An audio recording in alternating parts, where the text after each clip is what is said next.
திருப்பரங்குன்றத்துல 2 மாதத்துக்கு தேர்தலுக்கு 2 மாதத்துக்கு முன்னாடி இந்த விவகாரத்தை கையில் எடுக்கிறாங்கன்னு இருக்கீங்க.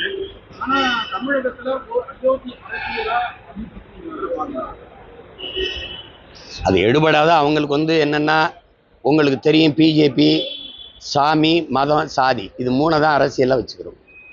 உங்களுக்கு திரும்ப திரும்ப சொல்கிறேன், அண்ணல் அம்பேத்கர் சொல்கிறாரு, தான் வாழுகிற நாட்டை விட சார்ந்திருக்கிற மதமே பெரிதென்று இவர்கள் செயல்பட தொடங்குவார்களே ஆனால் இந்த நாடு சுக்கு சுக்காக சிதறுவதை யாராலும் தடுக்க முடியாதுங்கிற. நான் சொல்லலை, அறிவாசான் அண்ணல் அம்பேத்கர் சொல்கிறார்.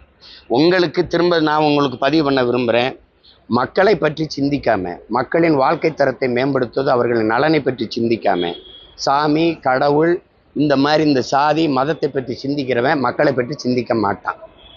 மக்களை பற்றி சிந்திக்கிறவனுக்கு இதை பற்றி சிந்திக்க நேரம் இருக்காது, தேவையும் இருக்காது.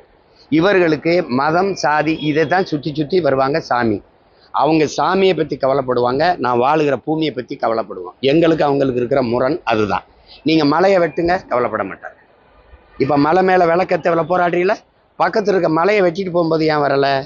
குன்று இருக்கிற இடமெல்லாம் குமரன் இருப்பான் இருக்குல்ல, அந்த குன்றில் இருக்கானா இல்லையா? அப்போ எப்படி இருக்கு இது? அயோத்தி ஆக்கணும்ல, அதெல்லாம் சாத்தியம் இல்லை. நீங்கள் அயோத்தியிலே தோத்துட்டீங்கல்ல. ராமர் கோயில் கட்டணுங்கிற பிரச்சனை இருக்கிற வரை அரசியல் இருந்துச்சு, கட்டி முடித்தவொன்னே அந்த தொகுதியிலே நீங்கள் தோத்துட்டீங்க. அது அகிலேஷ் என்ன பண்ணிட்டாரு, தாழ்த்தப்பட்ட ஒரு மகனை பொது தொகுதியில் நிறுத்தி உங்களை தோக்கடிச்சிட்டாப்ல. அது இங்கே எடுபடாது.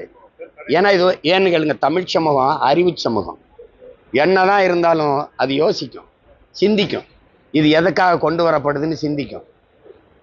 அதனால அது இங்கே எடுபடாது. அது அயோத்தி அரசியல் இங்கே செய்ய முடியாது.